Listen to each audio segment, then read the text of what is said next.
Françoise Roch. Je me suis installée en 1994. Je suis corse d'origine. Mon rêve était d'être agricultrice. Ça ne se faisait pas beaucoup il y a 25 ans de ça. Alors on est dans des coteaux, c'est des terres qui sont argileuses, très bien ensoleillées, qui arrivent à nous apporter, notamment au niveau de la pink, de la coloration et qui amènent une qualité à la pomme qui est très très bonne. J'ai fait connaissance de la filière pink en 1994 et pour planter mon premier verger en 2005 parce que j'avais trouvé vraiment la filière pink très très intéressante pour les producteurs. Et l'idée m'a beaucoup plu, c'est-à-dire réunir les trois parties de l'agriculture, le pépiniériste pour l'apport de la variété et les plants, le producteur et ensuite le metteur en marché.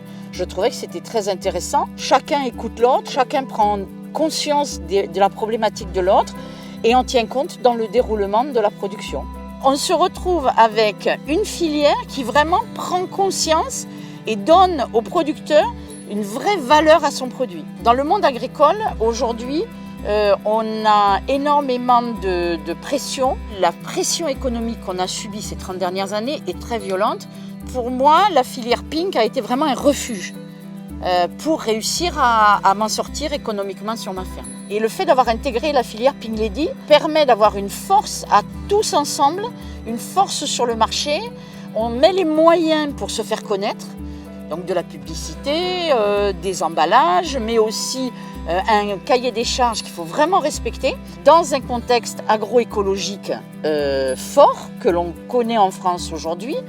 Avoir une pomme d'une qualité organoleptique importante, sucre, acidité, fermeté, et un aspect visuel qui est bien parce qu'on sait quand même que le consommateur il achète avec les yeux.